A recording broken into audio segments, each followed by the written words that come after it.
আসসালামু আলাইকুম ভিউয়ার্স। বিকাশ থেকে কিভাবে আপনারা যে কোনো ব্যাংকে টাকা ট্রান্সফার করতে পারবেন খুব সহজেই, সেই প্রসেসটাই আজকে আমি আপনাদেরকে দেখাবো। তো চলে যাচ্ছি সরাসরি মোবাইল স্ক্রিনে বিষয়টা ক্লিয়ার বোঝানোর জন্য।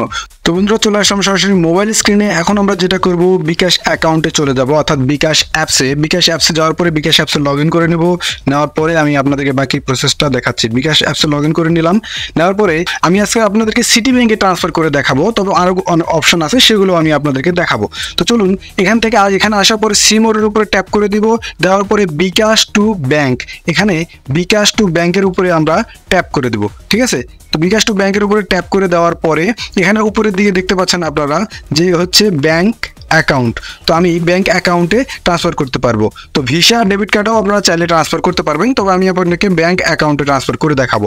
ব্যাংক অ্যাকাউন্টের উপরে ট্যাপ করে দেওয়ার পরে এখানে যতগুলো ব্যাংক আপনারা দেখতে পাচ্ছেন সবগুলো ব্যাংকেই কিন্তু টাকা ট্রান্সফার করতে পারবেন। তো আমি আপনাদেরকে সিটি ব্যাংকে ট্রান্সফার করে দেখাবো। সিটি ব্যাংকের উপর ট্যাপ করে দেবো। দেওয়ার পরে এখান থেকে অ্যাড ব্যাংক অ্যাকাউন্ট, নিচের দিকে এটার উপরে ক্লিক করে দেবো, অ্যারো বাটনে দেওয়ার পর এখানে আমার অ্যাকাউন্ট নাম্বারটা দিতে হবে। তো আমি আমার অ্যাকাউন্ট নাম্বারটা দিয়ে দিচ্ছি।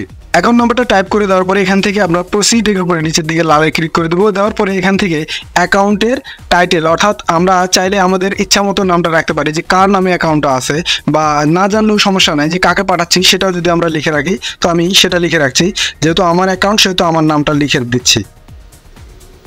তো এখানে নাম দেওয়ার পরে এখানে পিন কোড দিতে হবে আপনার বিকাশের।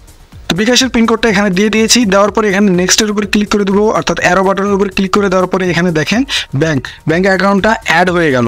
তো অ্যাড হয়ে যাওয়ার পরে এখন আমাদেরকে টাকা ট্রান্সফার করতে হবে। বিকাশ টু ব্যাংকে আবার ক্লিক করব, আবার ব্যাংক অ্যাকাউন্টে ক্লিক করব, আবার সিটি ব্যাংকের উপরে ট্যাপ করব। করে দেওয়ার পরে আমি এই যে নাম্বারটা এখানে সেভ করে রেখেছি বা এটা অ্যাড করলাম, এই নাম্বারে টাকাটা যেহেতু পারবো এটা ট্যাপ করে দেবো।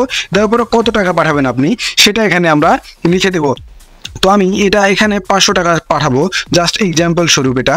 তো আমি 500 টাকা পাঠানোর জন্য নেক্সটে ক্লিক করে দেবো, অ্যারো বাটনে ক্লিক করে দেবো। দেওয়ার পরে এখানে আমার পিন কোডটা দিতে হবে। তো আমি এখানে পিন কোডটা দিয়ে দিচ্ছি। দেওয়ার পরে এখান থেকে অ্যারো বাটনের উপর ক্লিক করে দেবো। দেওয়ার পরে এখান থেকে হোল্ডের উপরে ট্যাপ করে ধরে থাকবো।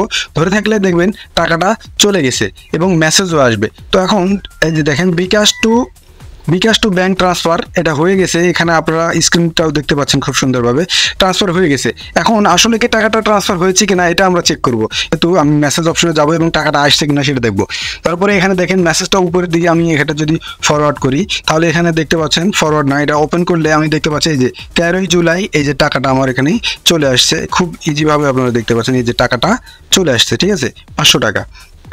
তো বন্ধুরা, আশা করি ভিডিওটি ভালো লেগেছে। ভিডিও ভালো লাগলে অবশ্যই লাইক করে দেবেন, আর চ্যানেলে নতুন হয়ে থাকলে চ্যানেলটিকে সাবস্ক্রাইব করে দিন এই ধরনের প্রয়োজনীয় ভিডিও পাওয়ার জন্য। আজকের ভিডিও এখানেই শেষ করছি। আসসালামু আলাইকুম।